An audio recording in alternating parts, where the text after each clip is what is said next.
Welcome to kitchen diaries. ಇವತ್ತು ನಮ್ಮ kitchen ಡೈರಿಲಿ ಒಂದು ಸೂಪರ್ ಟೇಸ್ಟ್ ಆಗಿರೋಂಥ ಕೇಸರಿ ಬಾತನ್ನು ನಿಮಗೆ ಮಾಡಿ ತೋರಿಸ್ತಾ ಇದ್ದೀನಿ. ಅದು ಮದುವೆ ಮನೆಗಳಲ್ಲಿ ಮಾಡುವಂತಹ ಕೇಸರಿ ಬಾತು. ಅದನ್ನು ಮನೇಲಿರೋ ವಸ್ತುಗಳನ್ನೇ ಉಪಯೋಗಿಸ್ಕೊಂಡು ಹೇಗೆ ಮಾಡೋದಂತ ಇವತ್ತಿನ ವಿಡಿಯೋದಲ್ಲಿ ನೋಡೋಣ. ವಿಡಿಯೋ ಇಷ್ಟವಾದರೆ ಸಬ್ಸ್ಕ್ರೈಬ್ ಮಾಡೋದನ್ನು ಖಂಡಿತ ಮರಿಬೇಡಿ. ಮೊದಲಿಗೆ ಸ್ಟವ್ ಮೇಲೆ ಒಂದು ಬಾಣಲಿ ಇಟ್ಕೊಂಡಿದ್ದೀನಿ. ಅದಕ್ಕೆ ನಾನು ಒಂದು 1/4 ಕಪ್ಪಷ್ಟು ಎಣ್ಣೆನ ಹಾಕ್ಕೊಳ್ತಾ ಇದ್ದೀನಿ.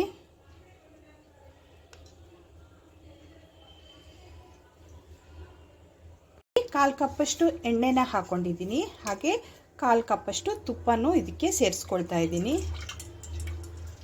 ಒಟ್ಟು ನಾನು ಒಂದು 100 ಗ್ರಾಮಷ್ಟು ಎಣ್ಣೆನೂ ಮತ್ತು ತುಪ್ಪನೂ ಎರಡು ಸೇರಿ ಹಾಕ್ಕೊಂಡಿದ್ದೀನಿ. ಈಗ ತುಪ್ಪ ಚೆನ್ನಾಗಿ ಮೆಲ್ಟ್ ಆಗಲಿ. ಚೆನ್ನಾಗಿ ಮೆಲ್ಟ್ ಆಗಿದೆ ನೋಡಿ. ಈಗ ನಾನು ಈ ಕಪ್ಪಲ್ಲಿ 1 ಕಪ್ಪಷ್ಟು ರವೆನ ತೊಗೊಂಡಿದ್ದೀನಿ. ರವೆನ ಈ ಎಣ್ಣೆ ಮತ್ತು ತುಪ್ಪ ಕಾಯಕ್ಕಿಟ್ಟಿದ್ದೀವಲ್ಲ ಆ ಬಾಣಲಿಗೆ ಹಾಕ್ಕೊಂಡು ಇದನ್ನು ಚೆನ್ನಾಗಿ ಹುರ್ಕೊಳ್ಳೋಣ. ನಾವು ರವೆನ ನೀಟಾಗಿ ಗರಿ ಗರಿ ಆಗೋವರೆಗೂ ಎಣ್ಣೆಯಲ್ಲಿ ಲೋ ಫ್ಲೇಮಲ್ಲಿ ಹುರ್ಕೋಬೇಕಾಗತ್ತೆ. ರವೆನ ಹುರ್ಕೊಳ್ಳುವಾಗ ಇದ್ರ ಜೊತೆಗೆ ನಾನು ಸ್ವಲ್ಪ ಬಾದಾಮಿನ ಕಟ್ ಮಾಡಿ ಹಾಕ್ಕೊಳ್ತಾ ಇದ್ದೀನಿ. ತುಪ್ಪದ ಜೊತೆಗೆ ರವೆ ಜೊತೆಗೆ ಚೆನ್ನಾಗಿ ಇದು ಫ್ರೈ ಆಗುತ್ತೆ. ಅದು ಸಪ್ರೇಟಾಗಿ ಹಾಕ್ಕೊಂಡ್ರೆ ಸೀದೋಗೋ ಥರ ಆಗುತ್ತೆ. ಹಾಗಾಗಿ ನಾನು ರವೆ ಜೊತೆನೇ ಸೇರಿಸ್ಕೊಂಡಿದ್ದೀನಿ. ಈ ರವೆ ಚೆನ್ನಾಗಿ ಗರಿ ಗರಿ ಆಗೋ ತನಕ ತುಪ್ಪದಲ್ಲಿ ಹುರ್ಕೊಳ್ಳೋಣ ನಾವು. ಈಗ ಇದ್ರ ಜೊತೆಗೆ ಸ್ವಲ್ಪ ಮಟ್ಟಿಗೆ ಅರಿಶಿನ ಸೇರಿಸ್ಕೊಳ್ತಾ ಇದ್ದೀನಿ. ನಾನು ಇದ್ರಲ್ಲಿ ಯಾವುದೇ ರೀತಿಯಾದ ಕಲರ್ಗಳನ್ನು ಸೇರಿಸ್ಕೊಳ್ತಾ ಇಲ್ಲ. ಕೆಮಿಕಲ್ ಕಲರ್ ಯಾವುದು ಯೂಸ್ ಮಾಡ್ತಾ ಇಲ್ಲ. ಲೈಟಾಗಿ ಅರಿಶಿನ ಪುಡಿ ಹಾಕ್ಕೊಂಡಿದ್ದೀನಿ. ಅದರಿಂದ ಏನು ನಿಮಗೆ ಡಿಫ್ರೆನ್ಸ್ ಗೊತ್ತಾಗಲ್ಲ, ಸ್ಮೆಲ್ಲು ವಾಸನೆ ಏನೂ ಬರಲ್ಲ. ಇದನ್ನು ಚೆನ್ನಾಗಿ ಹುರ್ಕೊಳ್ಳೋಣ ನಾವು. ಈಗ ನಾನು ರವೆನ ಉರಿತಾ ಪಕ್ಕದಲ್ಲಿ ಒಂದು ಪಾತ್ರೆಯಲ್ಲಿ ಬಿಸಿನೀರನ್ನ ಕಾಯಿಸ್ಕೊಳ್ತಾ ಇದ್ದೀನಿ. ನಾನು ಇಲ್ಲಿ ಎಷ್ಟು ರವೆ ತಗೊಂಡಿದ್ನೋ ಅದರ 4ರಷ್ಟು ನೀರನ್ನು ಈ ಪಾತ್ರೆಗೆ ಹಾಕ್ಕೊಂಡು ಕಾಯಿಸ್ಕೊಳ್ತಾ ಇದ್ದೀನಿ. ಈಗ ರವೆ ಚೆನ್ನಾಗಿ ನೋಡಿ, ಒಂದು 2ರಿಂದ 3 ನಿಮಿಷ ಆಗಿದೆ. ರವೆ ಚೆನ್ನಾಗಿ ಗರಿ ಗರಿ ಆಗ್ತಿದೆ ನೋಡಿ. ಇನ್ನೊಂದು ಸ್ವಲ್ಪ ಚೆನ್ನಾಗಿ ಹಾಕಬೇಕು. ಈಗ ನೋಡಿ ರವೆ ಚೆನ್ನಾಗಿ ಹುರಿದಿದೆ ನೋಡಿ, ಕಾಣಿಸ್ತಿದೆಯಾ ನಿಮಗೆ? ಚೆನ್ನಾಗಿ ಹುರಿದಿದೆ. ಈ ಟೈಮಲ್ಲಿ ನಾನು ಇಲ್ಲಿ ಕಾಯಿಸ್ಕೊಳ್ತಾ ಇದ್ದೀನಲ್ಲ ಆ ನೀರನ್ನು ಇದಕ್ಕೆ ಸ್ವಲ್ಪ ಹಾಕ್ಕೊಳ್ಳೋಣ. ಒಟ್ಟಿಗೆ ಹಾಕ್ಕೊಳ್ಳೋಕೆ ಹೋಗಬೇಡಿ, ಕುದಿಯುತ್ತೆ. ಹಾಗಾಗಿ ಸ್ವಲ್ಪ ಹಾಕ್ಕೊಂಡು ಮಿಕ್ಸ್ ಮಾಡ್ಕೊಳ್ಳಿ. ಒಟ್ಟಿಗೆ ಹಾಕ್ಕೊಂಡ್ರೆ ಕೈ ಮೇಲೆಲ್ಲ ಎಗರುತ್ತೆ, ನೋಡಿಕೊಂಡು ಹಾಕ್ಕೊಳ್ಳಿ.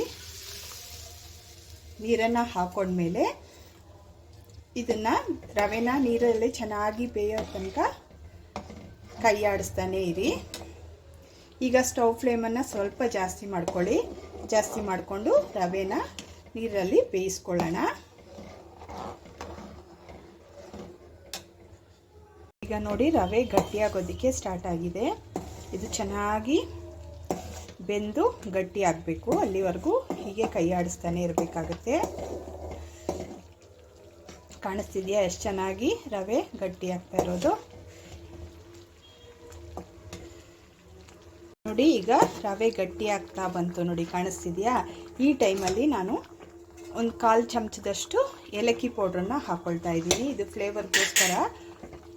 ಏಲಕ್ಕಿ ಪೌಡ್ರ್ ಹಾಕ್ಕೊಂಡ್ಮೇಲೆ ಚೆನ್ನಾಗಿ ಮಿಕ್ಸ್ ಮಾಡ್ಕೊಳ್ಳಿ.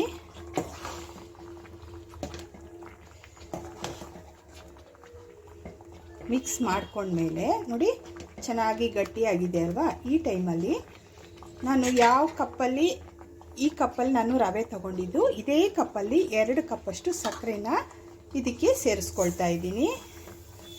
ಸಕ್ಕರೆ ಸೇರಿಸ್ಕೊಂಡ್ಮೇಲೆ ಒಂದ್ಸಲ ನೀಟಾಗಿ ಮಿಕ್ಸ್ ಮಾಡ್ಕೊಳ್ಳಿ. ಈಗ ಸಕ್ಕರೆ ಸೇರಿಸಿದ್ಮೇಲೆ ಇದು ಸ್ವಲ್ಪ ತೆಳ್ಳಗಾಗಿ ಆಮೇಲೆ ಸ್ವಲ್ಪ ಗಟ್ಟಿ ಆಗುತ್ತೆ. ಭಯ ಪಟ್ಕೊಳ್ಳೋ ಅವಶ್ಯಕತೆ ಇಲ್ಲ. ನಿಧಾನವಾಗಿ ಮಿಕ್ಸ್ ಮಾಡ್ಕೊಳ್ಳಿ. ಈಗ ನೋಡಿ ಪೂರ್ತಿ ತೆಳ್ಳಗಾಯಿತು. ಮತ್ತೆ ಇದು ಮಿಕ್ಸ್ ಮಾಡ್ತಾ ಮತ್ತೆ ಇದು ಗಟ್ಟಿ ಹದಕ್ಕೆ ಬರುತ್ತೆ. ಅಲ್ಲಿವರೆಗೂ ಸ್ಟವ್ ಫ್ಲೇಮ್ನ ಸ್ವಲ್ಪ ಕಮ್ಮಿ ಮಾಡಿ ಹೀಗೆ ಮಿಕ್ಸ್ ಮಾಡ್ತಾನೆ ಇರಿ. ಈಗ ನಿಧಾನವಾಗಿ ಗಟ್ಟಿ ಆಗ್ತಿದೆ ನೋಡಿ. ಮತ್ತೆ ಗಟ್ಟಿ ಆಗ್ತಿದೆ. ಇದನ್ನು ಹೀಗೆ ಕೈ ಆಡಿಸ್ತಾನೆ ಇರಬೇಕು. ಸ್ಟವ್ ಫ್ಲೇಮ್ನ ಸ್ವಲ್ಪ ಕಡಿಮೆ ಮಾಡಿಕೊಂಡು ಹೀಗೇ ಕೈ ಆಡಿಸ್ತಾನೆ ಇರಿ.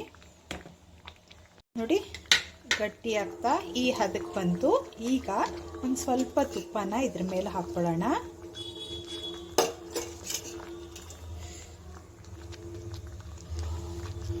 ತುಪ್ಪ ಹಾಕ್ಕೊಂಡು ಒಂದ್ಸಲ ನೀಟಾಗಿ ಮತ್ತೆ ಮಿಕ್ಸ್ ಮಾಡಿದ್ಮೇಲೆ ಸ್ಟವ್ ಫ್ಲೇಮ್ನ ಆಫ್ ಮಾಡಿ ಸ್ವಲ್ಪ ಹೊತ್ತು ಹಾಗೆ ಕ್ಲೋಸ್ ಮಾಡಿ ಇಡಬೇಕಾಗತ್ತೆ.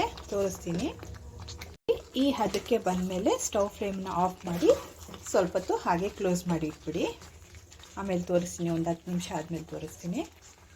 ನೋಡಿ 1/2 ಅವರ್ ಆಗಿದೆ. ಈಗ ಕರೆಕ್ಟಾಗಿ ಸೆಟ್ ಆಗಿದೆ. ಈಗ ಇದನ್ನು ನಾನು ಬೇರೊಂದು ಪ್ಲೇಟ್ಗೆ ಟ್ರಾನ್ಸ್ಫರ್ ಮಾಡ್ಕೊಳ್ತೀನಿ. ಈಗ ಇದನ್ನು ನಾನು ತಟ್ಟೆಯಲ್ಲಿ ಟ್ರಾನ್ಸ್ಫರ್ ಮಾಡ್ಕೊಳ್ತೀನಿ. ನೋಡಿ ಬೇರೊಂದು ಪಾತ್ರೆಗೆ ಟ್ರಾನ್ಸ್ಫರ್ ಮಾಡ್ಕೊಂಡಿದ್ದೀನಿ. ತುಂಬ ರುಚಿಕರವಾಗಿ ಆಗಿದೆ. ಇವತ್ತಿನ ರೆಸಿಪಿ ಏನಾದರೂ ನಿಮ್ಗೆ ಇಷ್ಟ ಆದರೆ ಲೈಕ್ ಮಾಡಿ, ಶೇರ್ ಮಾಡಿ ಮತ್ತು ಸಬ್ಸ್ಕ್ರೈಬ್ ಮಾಡೋದನ್ನು ಮರಿಬೇಡಿ.